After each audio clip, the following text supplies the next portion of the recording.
चलिए तो प्यारे बच्चों, मैं आप लोगों को आज फिजिक्स का पहला चैप्टर पढ़ाने जा रहा हूँ। फिजिक्स के पहला चैप्टर का नाम क्या है?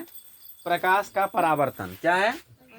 प्रकाश का परावर्तन, रिफ्लेक्शन ऑफ लाइट। इसे अंग्रेजी में क्या कहा जाता है? रिफ्लेक्शन ऑफ लाइट, प्रकाश का परावर्तन। प्रकाश को किसी वस्तु से टकराता है और टकरा के जो घूमता है उसी को कहते हैं प्रकाश का परावर्तन है। तो वही लिखाया जाएगा।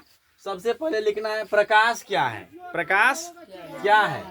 प्रकाश वह कारक है जिसकी सहायता से हम वस्तुओं को देखते हैं। प्रकाश क्या है?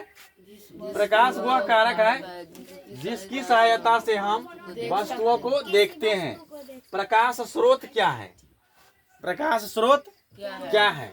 जिस वस्तु से प्रकाश निकलता है उसे प्रकाश स्रोत कहते हैं। जिस वस्तु से प्रकाश निकलता है उसे प्रकाश स्रोत कहते हैं। जैसे सूरज, तारा, जिससे प्रकाश निकलता है हम देखते हैं।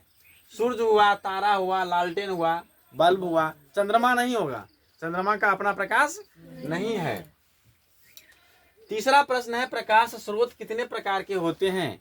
प्रकाश स्रोत कितने प्रकार के होते हैं? दो। प्रकाश स्रोत दो प्रकार के होते हैं, प्राकृतिक प्रकाश स्रोत और मानव निर्मित प्रकाश स्रोत। क्या होता है? प्राकृतिक प्रकाश स्रोत जो अपने आप जलता है, जो अपने आप प्रकाश निकलता है जिसमें से, उसमें मनुष्य का कोई हाथ नहीं है, उसे प्राकृतिक प्रकाश स्रोत कहते हैं। प्राकृतिक प्रकाश स्रोत में आता है सूरज, आता है सूरज, तारे। दूसरा होता है मानव निर्मित प्रकाश स्रोत। मानव निर्मित प्रकाश स्रोत का मतलब हुआ जो मनुष्य के द्वारा बनाया गया है। क्या?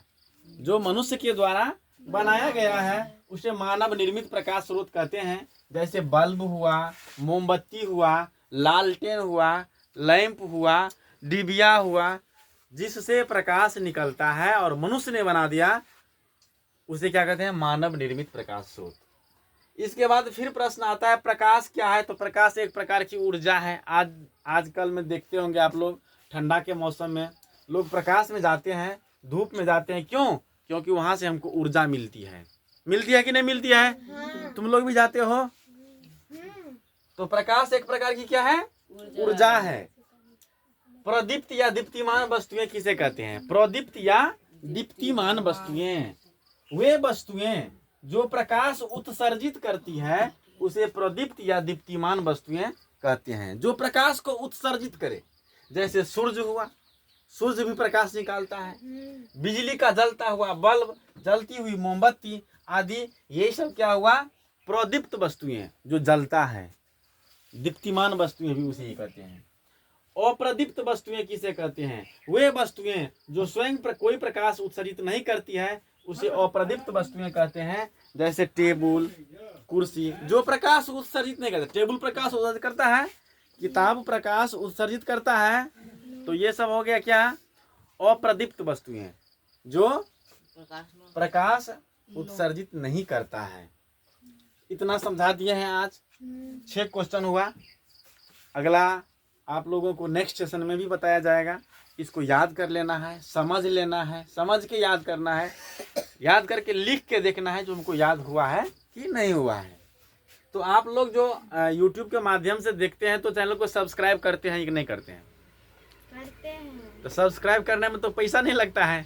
तो आप लोग YouTube के माध्यम से देखना चाहते हैं, पढ़ाई को पढ़ना चाहते हैं तो ज़रूर चैनल को सब्सक्राइब कीजिए। SK education centre Banur, SK education centre Banur. आप लोग चैनल को सब्सक्राइब करके उसको बेल आइकन को दबा दीजिएगा ना, तो जब जब हम वीडियो उस पर अपलोड करेंगे आपको नोटिफिकेशन मिलता रहेगा। आप देख सकते हैं, उसके माध्यम से भी आप पढ़ सकते हैं। जय हिंद।